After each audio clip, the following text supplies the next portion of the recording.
31절부터 34절까지의 말씀을 합독하시겠습니다.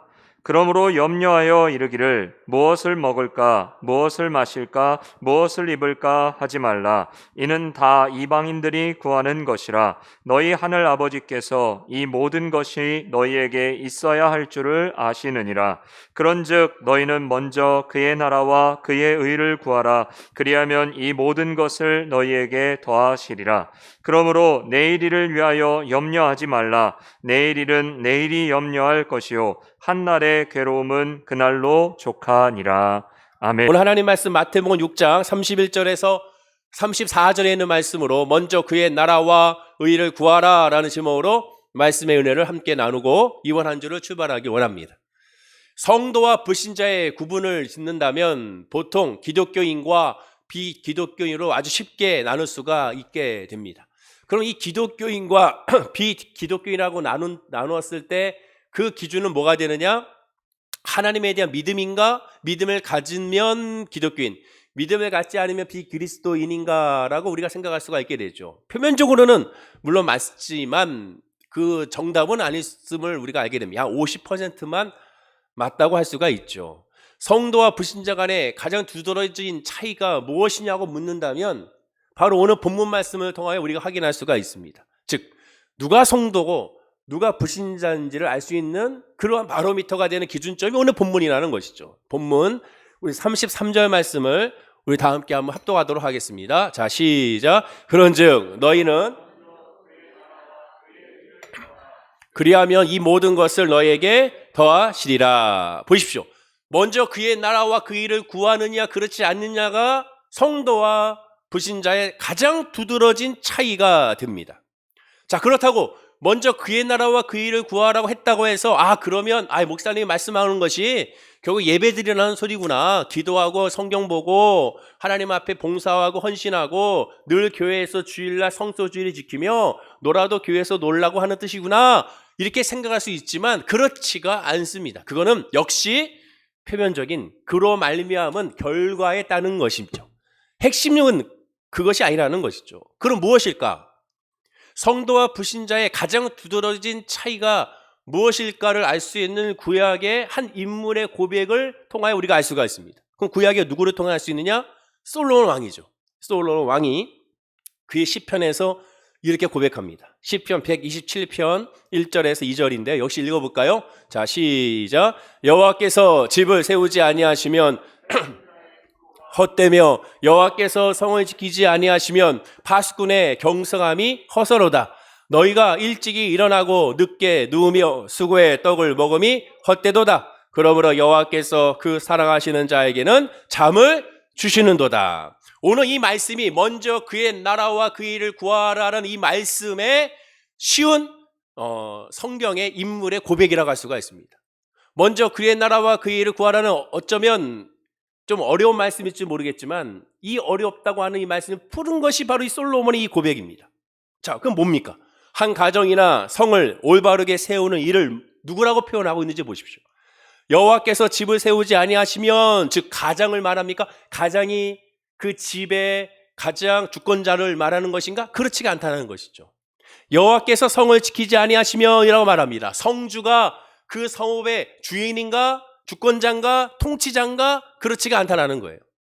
누굽니까? 가정이나 성이나 그 통치자 주권자는 오직 여호와 하나님이라는 겁니다. 그리고 그 하나님이 지키신 결과가 그러므로 여호와께서 그 사랑하시는 자에게 잠을 주시는도다. 즉 평안을 주신다는 것이죠. 그 평안은 누가 주느냐? 여호와 하나님이 주신다는 겁니다. 이게 먼저 그의 나라와 그 일을 구하라는 거예요. 단순하게 예배드리세요가 아니라 예배드리는 목적이 뭡니까? 여호와 하나님이 나의 주권자하고 통치자임을 알기에 그렇기 때문에 예배드리는 거예요. 예배드리기에 통치자임을 아는 것이 아니라 통치자임을 알기에 예배드리는 겁니다. 이 순서가 바뀌면 안 되는 거예요. 근데 우리는 착각합니다. 왜? 인간적인 사고방식으로 생각하니까, 인간이 이성적으로 생각하니까 가르침을 받다 보면 변화되겠지. 근데 성경은 가르침을 받다가 변화된 것이 아니라 하나님의 말씀으로 변화되어 가르치게 되는 거예요. 예수 그리스도를 믿고 가르침을 받는 것이지 가르침을 받다가 예수를 믿는 것이 결코 아닙니다. 예수님께서 뭐라고 말씀하고 있습니까? 오직 성령을 받으라. 성령 받고 가르쳐 지키게 하라라고 말합니다. 성령 받지 않고서는 가르쳐 지킬 수가 없기 때문에 그렇습니다. 이 순서가 헷갈리니까 우리의 신앙적으로 표면적으로 보이는 신앙으로 말미암아 거기서 위로를 받고 거기서 우리가 잘못된 삶에 적용을 하게 되는 거예요. 이 말씀도 오해하지 말아야 될 것이 하나님께서 지켜주신다고 해서 성도의 가정은 복을 받아 형통하고 불신자의 가정은 그렇지 못한다는 뜻이 아닙니다. 예수 믿은 사람은 잘 되고 예수 믿지 못한 사람은 안 된다, 이 말 뜻이 아니에요. 예수 믿으세요 그리고 복 받으세요 라고 말할 때 여기서 말하는 복은 하나님의 복이라고 말씀을 드렸습니다. 예수 믿으세요, 복 받으세요. 예수 믿는 복은 이거로 바로 물질과 건강으로 바로 연결되는 것이 아닙니다. 예수 믿어도 늘 아플 수 있고 예수 믿어도 가난할 수가 있습니다. 예수 믿어도 안 풀릴 수가 있고 예수 믿어도 너무 잘 믿어도 사업이 망할 수도 있습니다. 그것을 말하는 것이 아니라는 것이죠. 이 말씀도 마찬가지예요. 분명히 솔로몬은 뭐라고 고백합니까? 자, 읽어볼까요? 다음에 수고가 헛되며라는 말씀. 자, 읽어볼까요? 시작. 수고가 헛되며 경상함이 허사로다. 수고의 떡을 먹음이 헛되도다. 성도나 불신자나 다 수고합니다. 성도나 불신자나 다 경성합니다. 성공했어요. 성도나 불신자나 수고의 떡을 먹습니다. 성도니까 성공하고 불신자니까 성공하지 못해? 그 말이 아니에요. 다 성공합니다. 다 수고합니다. 다 수고의 떡을 먹습니다. 다 노력합니다. 다 땀을 흘립니다. 근데 차이점은 뭡니까? 불신자나 성도나 모두 열심히 수고하고 경성하고 게으름을 부리거나 누워 잔 것이 아닙니다. 그래서 불신자 가운데도 최선을 다해 성실히 살기에 형통하고 오히려 더 화목한 가정이 되고 예수 믿는 가정보다 더 물질의 복을 받고 예수 믿는 가정보다 더 건강의 복을 받고 장수의 복을 받고 어느 하나 부족함이 없는 가정들이 굉장히 많은 것을 보게 됩니다. 큰 사업도 이룰 수가 있습니다. 오히려 더 예수를 믿지 않게 더 큰 사업을 할 수도 있습니다. 그러나 불신자의 가정은 그 끝은 어디에 있습니까?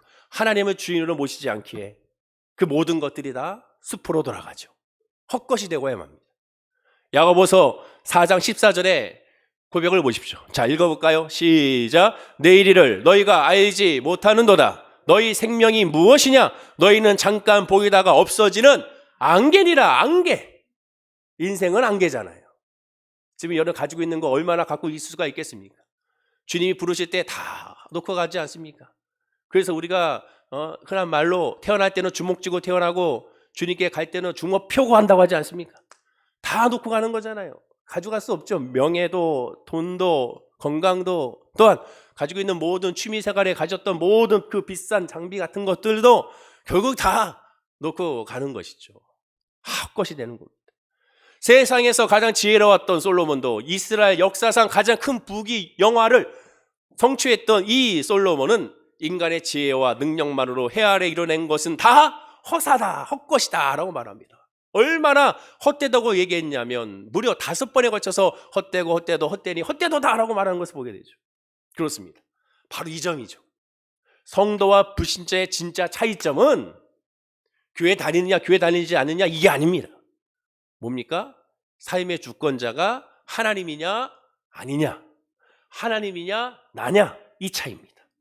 그리고 이러한 차이점을 오늘 본문에서 예수님은 설명하고 있는 거예요. 그 말씀이 오늘 본문입니다. 자, 이러한 배경에서, 이러한 기준에서 다시 오늘 성경의 예수님의 말씀을 묵상해 보십시오. 그러면 보다 확실한 의미를 알 수가 있습니다. 자, 본문 31절에서 34절 말씀을 다시 한번 화면과 함께 우리 읽어보겠습니다. 시작. 그러므로 염려하여 이르기를 무엇을 먹을까, 무엇을 마실까, 무엇을 입을까 하지 말라. 이는 다 이방인들이 구하는 것이라. 너희 하늘 아버지께서 이 모든 것이 너희에게 있어야 할 줄을 아시느니라. 그런즉 너희는 먼저 그의 나라와 그의 의를 구하라. 그리하면 이 모든 것을 너희에게 더하시리라. 그러므로 내일을 위하여 염려하지 말라. 내일은 내일이 염려할 것이요 한날의 괴로움은 그날로 족하니라. 이 본문의 핵심은 어디에 있습니까? 이 31절 34절에서 예수님이 의도로 말씀하고 있는 그 뜻은 어디에 있습니까? 이방인들과 하나님의 자녀가 똑같이 구하고 있다는 거예요. 똑같이 이방인들도 구하고 하나님의 자녀의 성도도 구하는데 그 구하는 것이 다른 것을 구한다는 거예요. 자, 그럼 이방인들은 뭘 구합니까? 염려하여 이르기를 무엇을 먹을까, 무엇을 마실까, 무엇을 입을까 하지 말라. 이는 다 이방인들이 구하는 것이라. 이방인들이 구하는 것은 뭡니까? 염려하면서 먹을 거, 입을 거, 마실 것을 구한다는 거예요. 자, 그러면 성도는, 하나님의 자녀는 뭘 구합니까? 너희는 먼저 그의 나라와 그 일을 구하라. 먼저라고 그랬습니다. 먼저. 먹어야 되고 입어야 되고 마시려야 된다는 것은 다 똑같습니다. 그런데 그것을 잊기에, 그것을 구해야 하기 때문에 그래서 먼저 하나님을 구한다는 거예요. 이 차이죠. 늘 강조하는 것처럼 아프니까 예배 드리는 거예요, 여러분. 아프니까 하나님을 찾는 거예요. 힘드니까 하나님을 찾는 거예요. 나 힘드니까 예배 못 드리겠어요. 힘들어서 피곤해서 교회 못 나오겠어. 아니에요. 피곤하니까, 힘드니까, 더 바쁘니까, 어려우니까, 고통스러우니까, 헷갈리니까, 뭘부터 해야 될지 모르니까, 그러니 여호와 하나님께 나오는 거예요. 그게 먼저 그의 나라와 의를 구하는 겁니다. 이게 성도와 불신자의 차이예요. 나 교회에서 시험 들었어요. 그래서 교회 못 나오겠어요. 오히려 교회에서 시험 들었으니 하나님께 교회에 더 나오는 거예요. 이 차이입니다. 일반적으로 하나님의 나라와 그 일을 먼저 구하라고 하니까 계속 이것을 종교적으로 그냥 무조건 예배, 무조건 성경 공부 이렇게만 먼저 생각해 버릴 수가 있습니다. 근데 그거는 아까 얘기한 것처럼 표면적으로 결과죠. 예배, 성경 공부, 기도 모임, 전도, 봉사 등 교회 행사에 우선적으로 신앙과 노력을 경주해야 한다는 말로서 벌써 오늘 본문에 먼저 그의 나라와 그 일을 구하라 하니까 벌써 우리 생각에 오늘 목사님 말씀이 열심히 교회 나와서 예배 드리는 것이구나 라고 벌써 결론을 지을지 모르겠습니다. 물론 맞죠. 그러나 50%만 맞습니다. 왜? 그 앞에 가장 중요한 게 빠졌으니까. 이게 없으면 예배가 이루어지지 않고, 이게 없으면 기도가 되지 않고, 이게 없으면 봉사가 되지 않기 때문에 그렇습니다. 예수님께서 오늘 본문에서 말씀하고자 하는 의도도 이와 같습니다. 단순하게 예배드려라, 기도해라 이거 아닙니다.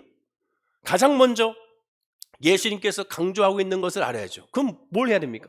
오늘 성경의 문맥을 보십시오. 예수님은 오늘 본문의 말씀을 하기 위하여 앞에 부분부터 계속 강조하고 것이 있습니다. 그것이 뭐냐? 성도에게 있어서 하나님의 자녀가 염려가 생기면 어떻게 대처해야 되는지를 불신자가 염려하여 대처하는 방식과 대비하여 설명해 주고 있습니다. 불신자들은 염려할 때 이렇게 하고 있어. 그러나 하나님의 자녀는 염려할 때, 염려가 올 때, 걱정이 올 때 이렇게 해야 돼. 지금 그렇게 가르치고 있는 거예요. 자, 그 얘기는 뭡니까? 성도나 불신자나 똑같이 염려는 온다는 거잖아요. 나 예수 믿으니까 이제 더 이상 염려가 없어. 예수 믿으니까 이제 걱정이 나한테 이제 없어. 그게 아니에요, 여러분. 오히려 예수 믿으니까 더 걱정이 다가오고, 더 염려가 다가오고, 더 어려움이 다가올 수 있습니다. 똑같이 다가와요. 그러나 다가오는데 그 오는 것을 어떻게 반응하느냐의 차이가 성도와 불신자의 차이라는 거잖아요. 그래서 말합니다. 그러므로 염려하여 이르기를이라고 시작하는 거예요. 그러므로 염려하여 이르기를. 그래서 결론도 내일을 염려하지 말라라는 말씀으로 마무리 짓습니다. 그러므로 내일을 위하여 염려하지 말라. 따라서 하나님 나라와 의는 영적인 의미가 먼저가 아닙니다. 지금 현재 현실적인 문제에 부딪힌 그 문제에 접근하고 있어요, 예수님. 왜? 지금 당장 먹어야 되니까. 지금 입어야 되니까. 마셔야 되니까. 자, 그렇다면 예수님께서 이 말씀 바로 직전에 윗부분에서 염려하지 말아야 할 이유를, 왜 염려하지 말아야 되는지 그 이유를 어떻게 설명했는지를 한번 보십시오. 자, 본문 25절입니다. 앞부분 한번 읽어볼까요? 시작. 그러므로 내가 너에게 이르노니 목숨을 위하여 무엇을 먹을까, 무엇을 마실까, 몸을 위하여 무엇을 입을까 염려하지 말라. 목숨이 음식보다 중하지 아니하며 몸이 의복보다 중하지 아니하냐. 지금 예수님은 무엇보다 중요하다고 말씀하는지 보십시오. 음식보다는 목숨이 더 중요하다. 의복보다는 몸이 더 중요하다라고 예수님 말씀하고 있습니다. 즉 예수님은 사람의 목숨과 몸이 중요하다는 것을 알고 계시고 그것이 중요하다고 그들에게 말합니다. 자, 그렇다면 당연히 상식적인 말이잖아요. 당연히 의복보다는 몸이 더 중요하고 당연히 음식보다 목숨이 더 중요하죠. 이걸 모르는 사람이 없습니다. 굳이 예수 믿어야 알 수 있는 것이 아니잖아요. 다 알고 있는 거예요. 그럼 예수님이 너무 상식적인 말씀을 하시는 것인가? 아닙니다. 당시 그들이 생각하고 있던 사고방식을 인정하고 있어요. 그래, 맞아. 너희들의 그 말이 맞아. 지금 당장에 몸이 더 중요해. 지금은 당장에 목숨이 더 중요해. 예배 드리는 것도 중요하지만 더 중요한 건 역시 뭐냐? 목숨과 몸이야. 그걸 인정하고 있는 거예요. 예수님도. 자, 당시 시대로 돌아가십시오. 지금 시대로 보시면 안 돼요. 예수님이 지금 이 말씀을 전할 때 시대로 돌아가서 그 당시 우리가 그 자리에 앉아서 이 메시지를 듣고 있다고 생각해 보십시오. 당시 시대는 어떤 시대입니까? 지금 같은 풍요를 얻고 넉넉한 시대가 아니에요. 아, 집에 쌀이 없습니까? 그럼 라면 사 드시면 되잖아요 라고 말했던 한 대기업의 총수의 아들의 그 유명한 기사가 여러분들 기억나실 것입니다. 아, 왜 쌀이 없어요? 라면 사 드세요. 기가 막힌 것이죠. 모르니까 그런 거지 않습니까? 당시 시대에는 대부분 사람들에게 하루하루 먹는 것이 인생의 중요한 문제예요. 아, 다음 주에 뭐 먹을까? 아니, 내일 뭐 먹을까? 내일이 어디 있습니까? 지금 오늘 뭐 먹을까가 문제지. 특권층을 제외한, 지도층을 제외한 대부분의 백성들은 당장 오늘 먹을 것이 걱정했어요. 뭐 이스라엘까지 갈 필요가 없어요. 2000년 전으로 갈 필요도 없죠. 우리나라 1960년대 말까지, 아니 시골에서는 1970년대 초 중반까지 우리나라에는 뭐가 있었습니까? 보릿고개라는 것이 있었어요. 보릿고개. 여기 어르신들은 다 알잖아요. 보릿고개. 지금 화면에 있는 것은 정부에 있는 그 보릿고개에 대한 대한뉴스를 캡처한 것인데, 이 보릿고개라는 거 있었습니다. 다음 사진은 중앙일보가 70년대 그 기사했던 것을 캡처했습니다. 중앙일보에 그 당시 70년대 시골에 보릿고개에 있는 가족들이 먹는 모습이에요. 보시면 알겠지만 이게 식사입니다. 여러분들 익숙한 장면이지 않습니까? 여기 계신 어르신들 익숙하잖아요. 옛날 저런 모습들.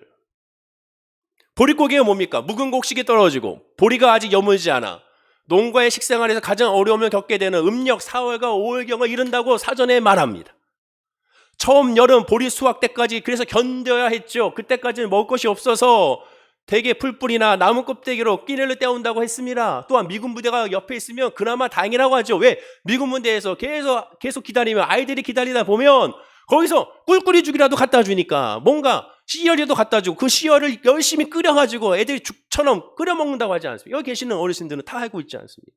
불과 몇십 년 전입니다.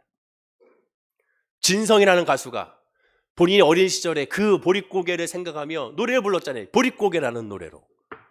그 첫 가사가 이렇게 시작하죠. 아이야 뛰지 마라 배 꺼질라 가슴 시린 보릿고개 기라 했습니다. 아이야 뛰지 마라. 왜? 배가 꺼지니까. 그럴까요? 그래서 그런지 몰라도 제가 어린 시절에 시골에 가면 할머니께서 항상 밥을 막 잔뜩 주셨어요. 그건 이제 다 먹어. 배부르니까. 먹으면 뭐라고 말씀하시느냐? 누워. 그게 소화가 잘 돼. 옆으로 누워. 그럼 어린 시절이니까 그런가 보다. 진짜 그런가 보다. 아, 소화시키려면 누워야 되는 거보다. 옆으로. 그러니까 가만히 누우면 소화가 안 되고 옆으로 누우라는 거예요. 그러면 소화가 잘 된다는 거예요.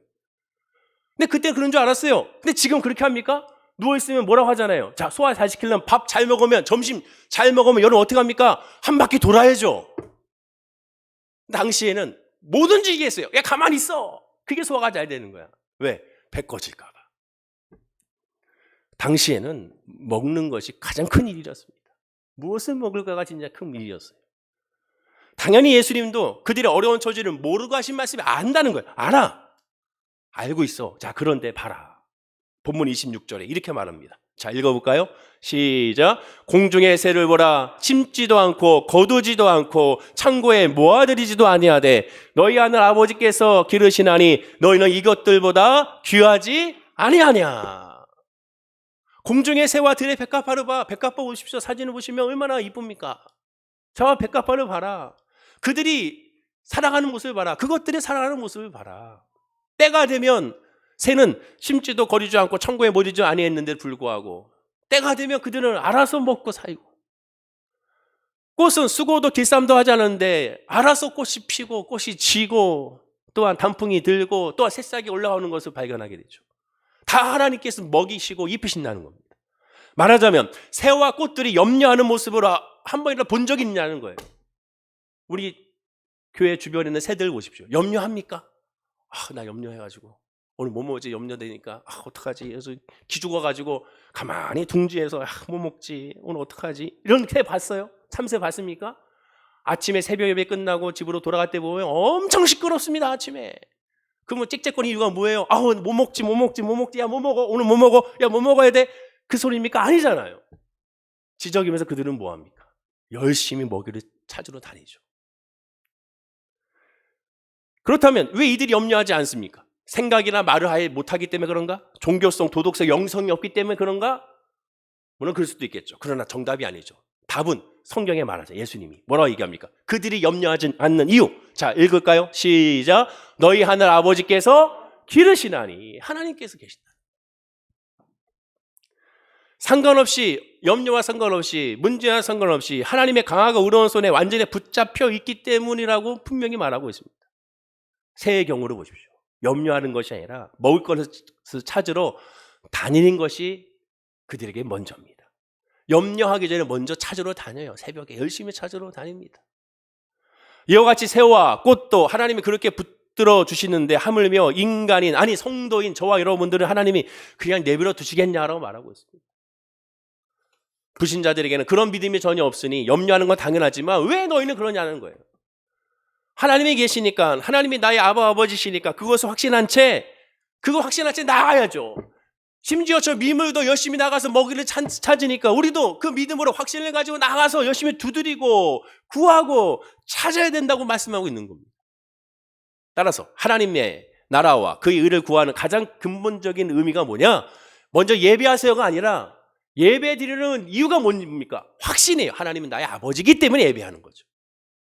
하나님은 나의 모든 것이기에 기도하는 겁니다. 하나님으로부터 모든 것이 이루어지게 요 하나님 앞에 엎드리는 거예요. 이 순서가 바뀌면 안 돼요. 예배 드리다 보면 하나님을 믿는 것이 아니라고 말씀을 드렸어요. 기도하다 보면 하나님을 깨닫는 것이 먼저 아닙니다. 성경을 보십시오. 예수님께서 제자들에게 먼저 말한 건 뭡니까? 성령을 먼저 받으라는 거예요. 성령 믿어라. 근데 그 믿음 앞에 뭐라고 했습니까? 성령 올 때까지 기도해라. 메시지가 먼저 들어왔어요. 그 메시지의 확신을 가지고 기도한 겁니다. 확신이 먼저예요. 믿어야 하나님의 역사가 나타나는 거예요. 믿어. 그러면 이루어진다는 거예요. 구약에 있는 하나님의 역사를 보십시오. 먼저 믿으라는 거예요. 하나님의 말씀이 임했어요. 그것을 믿고 행했을 때 역사가 나타났죠. 야, 이것을 행하다 보면 믿는 거야. 성경은 절대로 그렇게 말하고 있지 않습니다. 먼저 믿으라는 거예요. 성경 66권도 믿어야 이 말씀이 나의 말씀으로 들어와요. 아, 성경이 무슨 말씀인지 내가 한번 살펴봐야겠어, 따져봐야겠어. 물론 그렇게 하다가 하나님의 은혜로 말미암아 역사가 나타나는 경우가 있으나 대부분의 경우는 그렇지가 않습니다. 오히려 교만에 빠지죠. 먼저 믿어야 되는 거예요. 이 말씀이 하나님의 말씀인 줄은 믿습니다. 아멘하고 말씀을 봤을 때, 확신이 들 때 그 말씀 한 말씀 한 말씀이 믿어지게 되는 거잖아요. 아브라함에게도 마찬가지입니다. 먼저 말씀을 주셨어요. 말씀을 확신을 가지고 적과 꿀이 흐르는 땅, 하나님의 지시한 땅으로 움직였지 않습니까? 모세에게도 불꽃나무 가운데서 말씀을 주시고 그 확신을 가지고 애굽으로 나아가지 않았습니까? 하나님께서 말씀을 주시고 너희는 가만히 있어 하나님의 하시는 구원을 보라 라고 했지 않습니까? 믿다 보면 주님을 믿게 돼. 그게 아니라 하나님의 확신이 먼저, 그러다 보면 하나님의 은혜를 깨닫게 되는 겁니다.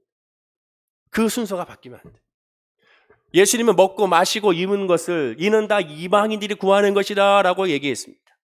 그래서 그 얘기한 거예요. 순서가 바뀌었다는 거죠. 우상을 숭배하는 이방인들도 기도를 합니다. 그런데 그 기도의 내용을 뭔지를 한번 보십시오. 본문 24절입니다. 읽어볼까요? 시작. 한 사람이 두 주인을 섬기지 못할 것이니 혹 이를 미워하고 저를 사랑하거나 여김이라 너희가 하나님과 재물을 겸하여 섬기지 못하느니라. 오직 그들이 구하는 건 물질입니다.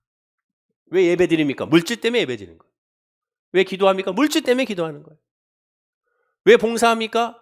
자기 보람 때문에 하는 거잖아요. 제가 그랬죠. 보람이 없어야 되고, 교회에서는 보람, 신앙의 보람은 사라져야 돼요. 보람은 나 중심이기 때문에. 보람은 내가 기쁜 거예요. 내가 뿌듯한 겁니다. 하나님의 은혜는 내가 뿌듯한 것이 아니에요. 나는 죄인입니다. 어찌 나를 사랑하셔서, 왜 나를 쓰셔서, 왜 나를 인도하셔서 이렇게 은혜를 주십니까? 이 고백이죠. 아, 나는 뿌듯해. 이게 아니에요. 교회는 자아 실현하는 것이 아니라고 말씀을 드렸어요. 오직 예수 그리스도의 믿음으로 말미암아 부족한 사람들끼리 모인 죄인들끼리 모여서 하나님의 은혜를 구하고 하나님의 은혜와 사랑으로 말미암아 예수 그리스도로 닮아가는, 되어지는 그런 공동체가 우리 교회 공동체입니다. 그들은 하나님을 통로로 하여 물질만 원했습니다. 오직 먹고 마시고 입는 것만 구한다는 것은 누구라도 좋으니 이것만 채워주면 그만이라는 거예요. 바꿔 말해 자기들은 그냥 비나이다 읊어대는 대상이 누군지는 관심이 없습니다. 그냥 이렇게 비는 거예요. 오직 목적은 자기 목적이죠. 하나님의 영광, 하나님은 관심이 없습니다. 내가 기도하고 간구하고 예배하는 대상이 누군지는 관심이 없어요. 주느냐 안 주느냐, 내가 원하는 것을 채워주느냐 채워주지 않느냐에 따라서 그들의 신앙과 신은 달라지게 되는 겁니다. 내가 기도하는 대상에 대해서 아는 것이 없습니다. 주변 사람들 보면 이방 종교의 특징이 뭡니까? 이방 종교 사람들의 신에 대해서는 몰라요. 그 신이 무엇을 원하는지, 무엇을 말씀하고자 하는지, 왜 그러는지에 대해 관심이 없습니다. 그래서 그들은 어떻게 기도합니까? 하늘과 땅에 있는 모든 천지신명을 구합니다. 천지신명 뭐예요? 하늘과 땅의 모든 신. 특정 대상이 없어요. 왜? 관심이 없으니까. 신에 관심이 없으니까 그냥 천지신명, 내 기도를 들어줄 모든 신, 그 중에 하나라도 들어주면 만족한다는 거예요. 그러니까 이방 신들 섬기는 종교인들의 특징이 뭡니까? 신들이 많잖아요. 신들이 많아요. 다 신이지 않았습니까? 이런 생각을 하고 있으니까 불신자들은 복만 준다면 무당을 찾아가 돈을 바쳐 구슬하는 거예요. 결국 먹고 마시고 입을 것만 강구한다는 의미는 이 땅에 사는 동안 오직 자기만 남아있는 거예요. 자기만 남아있는 거예요. 자기와 자기 가족만 있는 거예요. 그렇기 때문에 본문에서 예수님은 이스라엘 백성에게 그리고 우리에게 한 번이라도 하나님을 생각해 보라는 거예요. 한번 생각해 봐. 저 자연을 보면서, 저 새들을 보면서, 저 꽃을 보면서 한번 하나님을 생각해 봐 라고 물어보고 있는 겁니다. 예수님은 질문합니다. 당신에게 있어서 하나님은 어떤 분인지, 당신에게 있어서 하나님과 어떤 교제를 하고 있는지를 물어보고 있는 거예요. 여러분들은 어저께 하나님과 어떤 교제를 했습니까? 하나님과 어떤 교제를 했나요? 하나님께 무엇을 물어봤나요? 어저께는 토요일이라 공원 가가지고 자연계시 받고 왔습니다. 그게 아니라 하나님과 어떤 교제를 했냐면 하나님에 대해서 뭘 물어봤냐는 거예요. 하나님의 말씀을 통해서 뭘 깨달았냐는 거예요. 아니 어제는 그렇다 쳐도 일주일 동안 주일 빼고 월요일부터 금요일까지 하나님과 교제, 여러분의 직장에서 하나님 교제를 어떤 교제를 했습니까? 여러분의 사업장에서 하나님과 어떤 교제를 했습니까? 여러분들이 있는 그 자리에서 하나님과 어떤 교제를 했습니까? 지금 예수님은 그걸 묻고 있는 거예요. 그걸 묻고 있는 겁니다. 성도와 불신의 차이가 거기 있다는 거예요. 마태복음 10장 29절에 보면 참새 2마리가 한 아사리온에 팔리지 않느냐. 그러나 너희 아버지께서 허락하지 아니하시면 그 하나도 땅에 떨어지지 않는다고 말합니다. 한 아사리온에 참새 2마리가 팔립니다. 한 아사리온은 8렙돈입니다. 한 마리가 그럼 4렙돈이죠. 과부의 헌금이 2렙돈이었으니까 얼마나 그 과부의 헌금이 작은지를 알 수가 있습니다. 그런데 하나님 그것을 받으셨잖아요. 2마리 한 아사리온에 팔리는 너무나도 보잘것없는 이 참새말 하나님 허락하지 아니하시면 그 하나도 땅에 떨어지지 않는다고 분명히 말합니다. 모든 것은 결국 하나님의 허락 안에 이루어지는 것이죠. 모든 생명의 죽음도 마찬가지입니다. 지금도 마찬가지. 우리의 모든 생명 다 하나님이 주권적으로 역사하시는 거예요. 왜 이때입니까? 하나님의 때예요. 그렇습니다. 불신자도 기도하지만 성도의 기도와 다른 점은 불신자는 비는 대상의 전을 모른다는 거예요. 관심도 없고. 그러나 성도는 내가 기도하는 대상, 내가 예배하는 대상이 누군지 아는 겁니다. 그 하나님이 나에게 어떤 존재인지를 알아요. 그 하나님이 나에게 뭘 요구하는지를 알아요. 그래서 구하는 겁니다. 아니까 확신을 드는 거예요. 그런데 성도마저도 오로지 현실적인 문제에 사로잡혀서 그것을 먼저 혹은 그것만 강구하고 있다면 그들과 하나 다를 바가 없다고 예수님은 지금 말씀하고 그것이 불신앙이라는 겁니다. 우리가 하나님이 누구신지 하나님 나에게 어떤 존재인지 알게 된다면 하나님을 알게 되면 어떻게 됩니까? 엎드릴 수밖에 없어요. 엎드렸기에 하나님 아는 것이 아니라 하나님을 알기에 엎드릴 수밖에 없는 겁니다. 여러분 길 가다가 강도를 만났습니다. 그럼 어떻게 합니까? 강도를 만나면 강도가 어떠한 존재인지 알기 때문에 그 말에 순종하게 되잖아요. 순수히 설명할 필요도 없어요. 나 강도야. 그러니까 너 강도가 내가 어떤 존재인지 내가 하나하나 설명해 줄 테니까 잘 앉아서 들어. 그러지 않습니다. 말 한마디 움직이지 마, 걱정 마. 칼로 하나 탁 들이대면 가만히 있잖아요. 그냥 내 시키는 대로 할게요. 왜 그렇습니까? 존재가 어떤 존재인지 아니까. 세상의 왕이나 아니 지금 대통령이라도 여러분들을 부른다고 생각해 보십시오. 자, 오늘 3시까지 청와대로 오세요. 그러면 여기 계신 분 중에 나는 바빠가지고 못 갑니다. 선약이 있어서 못 가요. 그런 분들이 과연 얼마나 있겠습니까? 오히려 기뻐가지고 야 내가 대통령을 날 불렀어. 나를 만나재. 자랑하면서 인스타에 올리고 막 사진 찍어가지고 올리고, 그 가는 과정 또 브이로그 찍어가지고 올리고, 막 사람들한테 자랑하고, 카카오톡에다가 또 프로필로 올려서 사진 찍어가지고 얘기하고 난리가 날 겁니다. 왜? 대통령이 어떠한 권력을 가지고 어떤 위치에 있는지 알기에. 지나가다가 연예인 만나면 사진 찍어서 같이 합니다. 왜? 그걸 알기에 그런 겁니다. 그 존재를 알기에 그렇게 행동하는 거예요. 그 존재를 알기에 기뻐하는 거예요. 그 존재를 알기에 행복해하는 거예요. 그 존재를 알기에 그런 믿음의 모습이 나오는 겁니다. 우리도 마찬가지예요. 하나님이 누군지 안다면, 제가 늘 얘기한 거, 되어지는 거예요. 하나님이 누군지 아니까 예배가 드려지는 거예요. 하나님이 누군지 아니까 순종하게 되는 거예요. 하나님이 누군지 아니까 그 말씀을 듣기를 원하는 거예요. 하나님이 누군지 아니까 엎드리게 되는 거예요. 하나님의 제도를 알게 된 하나님의 사람이 볼 반응은, 그래서 이 둘 단어, 경배와 순종밖에 없는 겁니다. 그러므로 예수님이 하나님의 나라와 의를 먼저 구하는 의미는 확신이 먼저 나가요. 하나님은 나의 아버지시구나. 하나님은 나의 할아버지시구나. 내 모든 형편을 아시는 거구나. 하나님이 아시기, 하나님이 나의 역사하시니 나는 요동치지 않고 주님을 바라보겠구나. 그 확신을 가지고 나가는 겁니다. 그런데 이러한 확신을 가지고 고백한 성경의 구약의 인물이 있습니다. 기가 막히게, 놀랍게도 이런 하나님, 예수님이 먼저 그의 나라와 그 일을 구하라는 그 의미를 너무나도 잘 알고 하나님이 믿는 믿음이 뭔지를 너무 잘 아는 존재가 있습니다. 인물 누구겠습니까? 바로 다윗이잖아요. 정말 다윗은 연구할수록 놀랍습니다. 어찌 이렇게 하나님의 마음에 쏙 드는 말을 하는지. 우리 어린아이들이 말 잘할 때, 야, 너 이렇게 말 이쁘게 하니? 라고 말하는 것처럼 하나님 보실 때 그냥 이뻐 죽을 수밖에 없는 거예요. 그 수많은 고백 가운데 이 고백을 보시죠. 이 시편 139편의 고백은 먼저 그의 나라와 그의 일을 구하라를 아주 쉽게 펼쳐놓은 겁니다.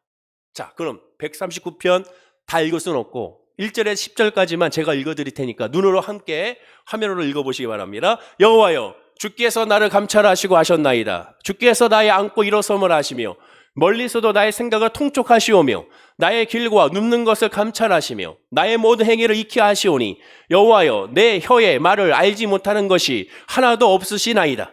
주께서 나의 전우를 들으시며 내게 안수하셨나이다. 이 지식이 내게 너무 기이하니 높아서 내가 능히 미치지 못하나이다. 내가 주의 신을 떠나 어디로 가며 주의 앞에서 어디로 피하리이까? 내가 하늘에 올라갈지라도 거기 계시며 음부에 내 자리를 펼지라도 거기 계시니이다. 내가 새벽 날개를 치며 바다 끝에 가서 구할지라도 곧 거기서도 주의 손이 나를 인도하시며 주의 오른손이 나를 붙드시리이다. 먼저 그의 나라 그 일을 구하라의 의미를 정확히 알고 있습니다. 확신이에요. 하나님은 나를 다 아시는구나. 나의 속마음을 다 아시는구나. 나의 앉고 일어섬을 다 아시는 거구나. 나의 은밀한 행위도 다 아시는구나. 내 생각을 다 통촉하고 계시는구나. 내가 어디 있든지 하나님은 나와 함께 하시는구나. 심지어 그의 고백가면 뭐가 있어요? 스올에 있을지라도, 지옥이잖아요, 지옥. 이런 뻔뻔함이 어디 있습니까? 자기가 지옥에 있어도 하나님 거기 계신다는 거예요. 이게 믿음이고 이게 확신입니다. 이게 성도와 불신자의 차이예요. 내가 어떠한 제약 가운데 있어도, 어떠한 상황 가운데 있어도 하나님 날 버리지 않아. 내가 하나님의 손을 놓아서 문제지 하나님은 결코 나를 붙잡고 계셔. 사도 바울 고백처럼 그 하나님과 관계에 그 사람은 어느 또한 존재도 끊을 수 없다는 그 확신. 내가 하나님의 손에 붙들어 있는데 내가 어떻게 망해? 그럴 수 없어. 망하고 싶어도 안 돼. 실패하고 싶어도 실패가 안 돼. 비록 인간의 눈으로 봤을 때 그렇게 보일지 몰라도 아니야. 부분적으로 볼 필요가 없어. 전체로 보자. 하나님께서 나를 그렇게 보시기에. 그 믿음입니다. 그는 한마디로 하나님은 자신의 하나의 10가지 다 하시며 언제나 어디로 가든 심지어 죽어서 음부에 떨어져도 그곳에 하나님이 나와 함께 하신다는 그런 믿음의 확신의 고백을 하고 있습니다. 따라서 하나님은 자신에 대하여 그 모든 것, 육체로부터 영혼 깊은 걸 다 알고 계신다는 고백입니다. 이것이 먼저 그의 나라와 그의 일을 구하는 거예요. 하나님은 다 아신다. 하나님이 다 알고 있으니 어디로 갑니까? 하나님께 가야죠. 나의 모든 것을 아시는 분이 하나님인데 어디를 갑니까? 우리가 어떤 질병에 걸리면 그 질병에 걸린 사람들은 어디를 갑니까? 그 질병의 의사 선생님한테 가야죠. 내 간이 안 좋은데 치과에 가는 사람이 어디 있어요? 이상한 거죠. 간이 안 좋은데 정형외과 갑니까? 아니잖아요. 아는 곳에 가야죠. 하나님이 계시는데 하나님께 가야죠. 그리고 이 마지막 16절에 그가 이렇게 고백합니다. 내 형질이 이루어지기 전에 주의 눈이 보셨으며 나를 위하여 정한 날이 하루도 되기 전에 주의 책에 다 기록이 되었나이다. 이 고백의 절정입니다. 어떻게 이렇게 고백을 하지? 이렇게 어떻게 뻔뻔하게 고백할까? 이 고백이 뭐예요? 하나님께서 자신을 짓기 전부터 이미 하나님의 책에 나를 기록했다는 것. 하나님의 책에 기록되는 것은 뭡니까? 이미 나는 구원받은 사람을 선포하고 있습니다. 이게 믿음입니다. 이게 믿음. 우리가 다윗이 얼마나 많은 죄를 지었습니까? 다윗의 죄의 시리즈로 한번 해도 좋을 것 같아요. 다윗이 어떤 죄를 지었는지 하나하나 성경을 통하여 다윗의 죄의 사건을 하나하나 나열해 보는 것도 좋습니다. 그리고 맨 마지막 시간은 그 모든 것들을 용서할 수밖에 없어도 하나님의 은혜에 대해서 나누면 좋겠죠. 다윗은 이런 고백이 있었습니다. 그래, 나는 하나님 앞에 구원받는, 나는 하나님의 사랑받는 존재야. 누가 나를 해치리요? 그러니 시편 24편 고백처럼 주의 지팡이와 막대가 나를 안위하신다. 내가 사막에 음침한 골짜기 다니도록 절대로 나는 요동치지 않는다. 확신을 갖고 있잖아요. 그것이 바로 성도와 불신자의 차이가 되는 겁니다. 또한 이것을 깨달았기에 그가 뭐라 하면 신기하고 놀랍다는 걸. 당연하죠. 신기하고 놀랍죠. 신기하잖아요. 놀랍잖아요. 이걸 어떻게 설명합니까? 그 은혜를. 그 은혜 안에 거하는 사람만이 알 수가 있는 거예요. 다윗이 이러한 은혜를 깨닫는 순간 하나님께 보일 반응은 뭡니까? 감사밖에 없죠. 경배밖에 없죠. 내가 주님께 드릴 것은 찬양밖에 없다고 고백하고 있지 않습니까? 왜? 하나님은 나의 아버지시니까. 오직 하나님께 무릎 꿇어 하나님이 하라는 대로, 하나님이 지시하는 대로 할 수밖에 없는 겁니다. 그저 하나님 말씀하옵소서 내가 듣겠나이다. 주의 종이 듣겠나이다. 그 고백밖에 없는 것이, 그것이 믿음입니다. 그런데 불신자들은 엎드리는 것이 이런 이유가 아니라고 합니다. 엎드리는 이유가 뭡니까? 하나님이 누군지 알기 엎드리는 것이 아니라 먹고 마시고 입을 것만 주면 어떠한 신이라도 좋다라는 거예요. 신에 대해서 알 필요도 없고 알려고 하지도 않고 그냥 나는 신에게 정성을 바칠 테니 나에게 복을 달라는 거예요. 지극정성이죠. 지성이면 감천이다. 예수 안에서 이런 말은 없는 거죠. 근데 지성이면 감천이다는 교회에서도 사용하면 안 되는 겁니다. 결국 자기가 원하는 자기만의 신을 만들어 놓은 겁니다. 사실은 없는 신을 자기의 필요나 욕심에 의해서 만들어 놓은 것에 불과하죠. 이사야 선지자는 이런 어리석은 인간의 우상 숭배를 이렇게 표현했습니다. 이사야 44장 15절과 17절입니다. 제가 읽어드릴게요. 무릇 이 나무는 사람이 화목을 삼는 것이거늘. 자, 이 나무는 사람의 화목을 삼는 것. 여기서 말하는 나무는 이제 우상 숭배로 만들어버린 나무를 말합니다. 그가 그것을 가지고 자기 몸을 더웁기도 하고 그것으로 불을 피워서 떡을 굽기도 하고 그것으로 신상을 만들어 숭배하며 우상을 만들고 그 앞에 부복하기도 하는구나. 그 중에 얼마는 불사르고 얼마는 고기를 삶아 먹기도 하며 고기를 구워 배불리기도 하며 또 몸을 더웁게 하여 이르기를 아하 따뜻하다 내가 불을 보았구나 하면서 그 나머지로 신상 곧 자기의 우상을 만들고 그 앞에 부복하여 경배하며 그것에게 기도하여 이르기를 너는 나의 신이니 나를 구원하라 하는도다 라고 말합니다. 이사야의 말씀이 얼마나 놀랍습니까? 지금 사람들은 취사나 난방용으로 나무를 가져다가 나무를 구해다가 열심히 태워서 난방을 하고 따뜻하다라고 말하고 그 나무로 말미암아 밥을 해 먹어서 맛있게 먹었습니다. 그런데 그 나무가 타서 재가 됐어요. 근데 재가 된 나무를 봤더니 그 모양이 너무 신비로운 거예요. 어떠한 형상 같고 어떠한 동물 같고 어떠한 모습으로 보이는 겁니다. 그래서 그것을 가지고 잘 모셔서 거기다가 절하고 그것을 시인하고 섬기고 있다는 거예요. 지금 인간의 어리석음을 말하죠. 예전에 한 권사님이, 우리 교회 권사님이 아닙니다. 예전에 권사님이 저한테 사진을 보여줬어요. 사진을 봤더니 이렇게 가을 하늘에 구름입니다. 근데 구름을 찍어가지고 목사님 하나님이 저를 사랑하시는 것 같아요. 왜요? 사진을 보세요. 뭐가 보이는데요? 저는 그냥 구름밖에 안 보이는데 자세히 보세요. 아니 봤는데 뭔데요? 십자가가 보이지 않습니까? 아니 십자가가 안 보이는데 십자가 보인다는 거예요. 아니 나는 아무리 봐도 안 보이는데. 그래서 막 설명해 주면 자 보세요. 이렇게 해서 십자가입니까? 또 그렇게 하니까 또 그렇게 보여요. 그래서 하나님 자기 사랑하신대요. 아니 그 구름이 하나님 사랑하시는 계시로 그것이 결론이 됩니까? 그거 아니거든요. 지나가다가 어떠한 바위 모양을 보거나 어떠한 또한 잎사귀 모양을 보고 야 하나님이 나에게 이렇게 계시 주신구나. 하나님의 계시는 말씀입니다. 말씀.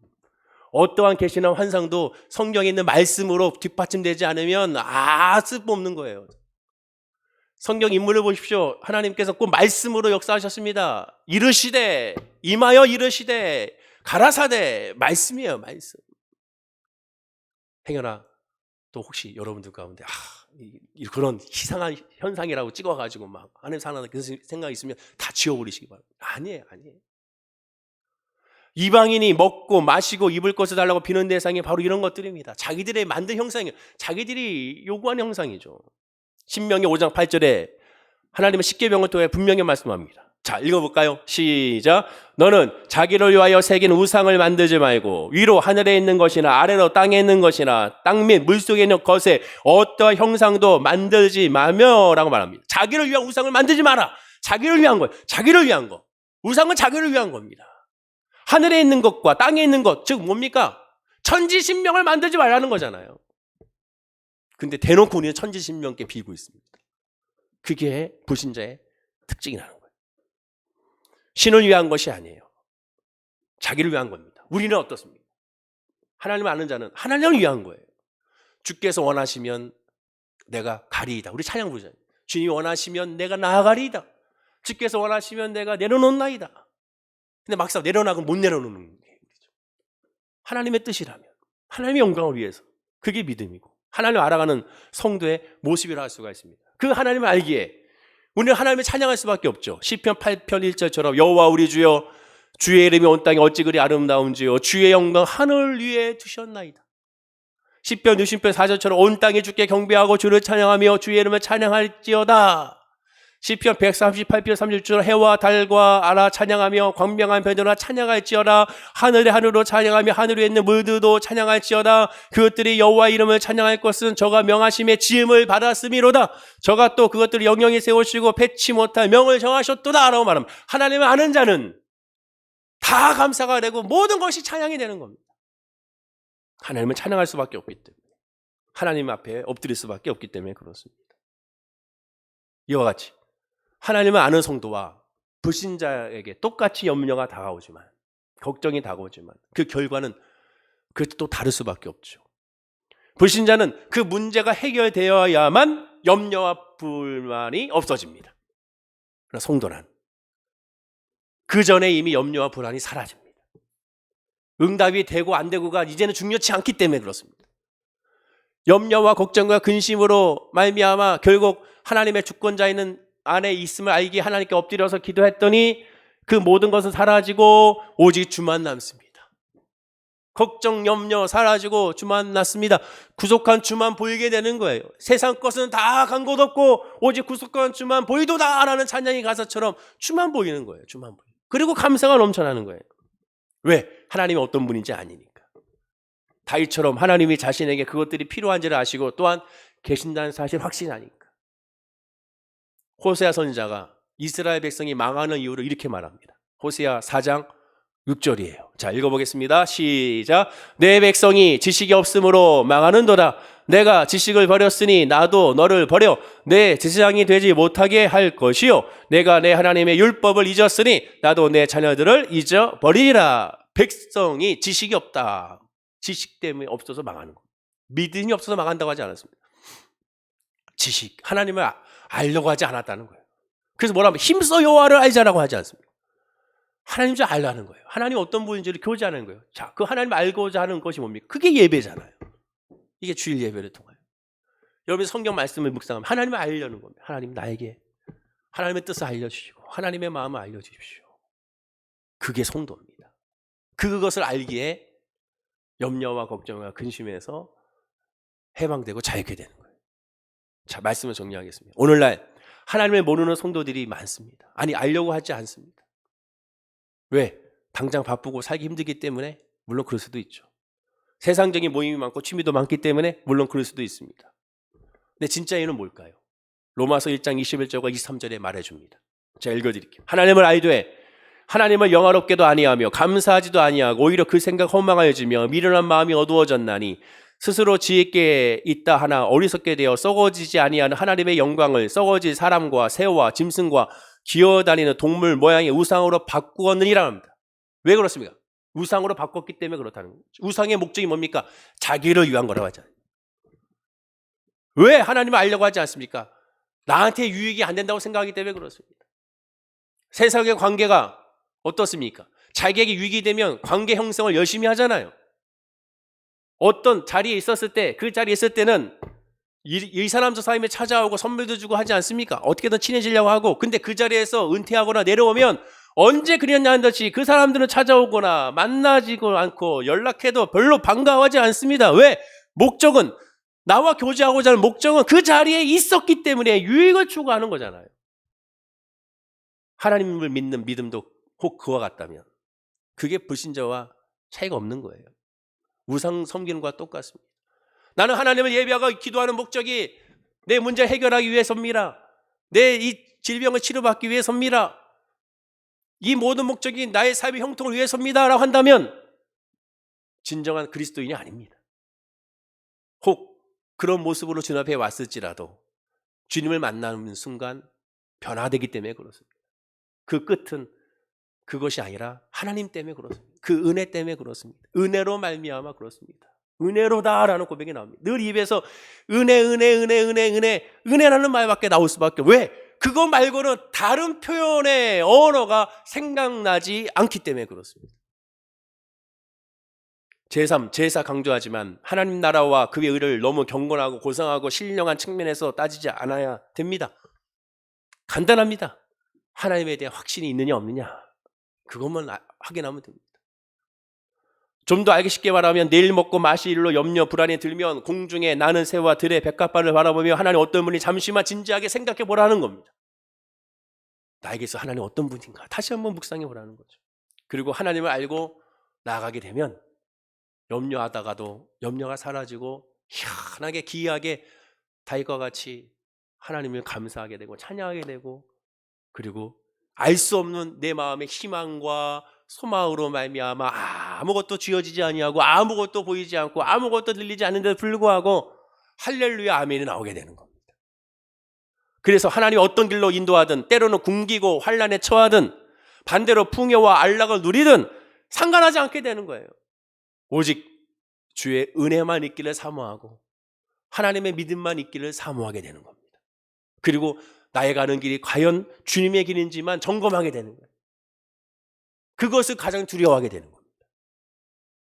아까 말씀드렸던 다윗이 구약에서 이런 하나님의 마음, 너희는 먼저 그의 나라와 그 일을 구하라는 마음으로 고백을 했다면 신약에서도 한 명이 있습니다. 누구냐? 바로 사도 바울이 먼저 그의 나라와 그 일을 구하는 그 마음을 알고 고백을 이렇게 하게 됩니다.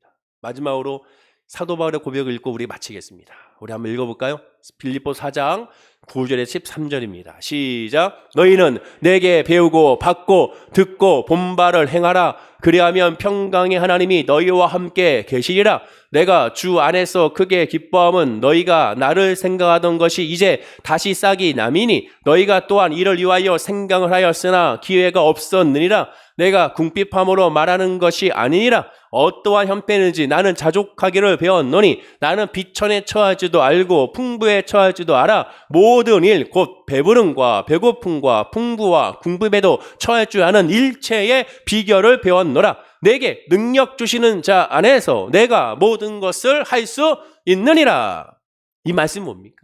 이 말하잖아요. 하나님이 너희와 함께 계신다. 하나님이 함께 계신다는 확신. 그 확신이 있기 때문에 이제는 어떠한 형편인지 나는 상관이 없다는 거예요. 가난하면 가난한 대로, 부유로운 부유로운 대로 그저 하나님이 함께 하시는 그 확신으로 말미암아 감사하다는 겁니다. 그리고 그 핵심의 고백의 끝은 뭡니까? 내게 능력 주신 자 안에서 내가 모든 것을 할 수 있기 때문이라고 말하고 있잖아요. 하나님이 아니면 아무것도 안 되면 알기에 내가 바라보는 건 오직 하나님이 아는 겁니다. 이것이 먼저 그의 나라와 그의 의를 구하는 믿음이 되는 것이죠. 여러분들은 어떻습니까? 오늘 예배 들으시면서 말씀 묵상하시면서 우리가 이러한 믿음으로 우리는 변화되어야 될 줄로 믿습니다. 확신을 가져야 됩니다. 저도 그렇고 확신을 가집시다. 내년도의 확신, 우리 성도들의 확신, 우리 가정의 확신, 우리 자녀들에 대한 확신. 왜? 하나님께서 지키시고 돌보시고 인도하실 거니까.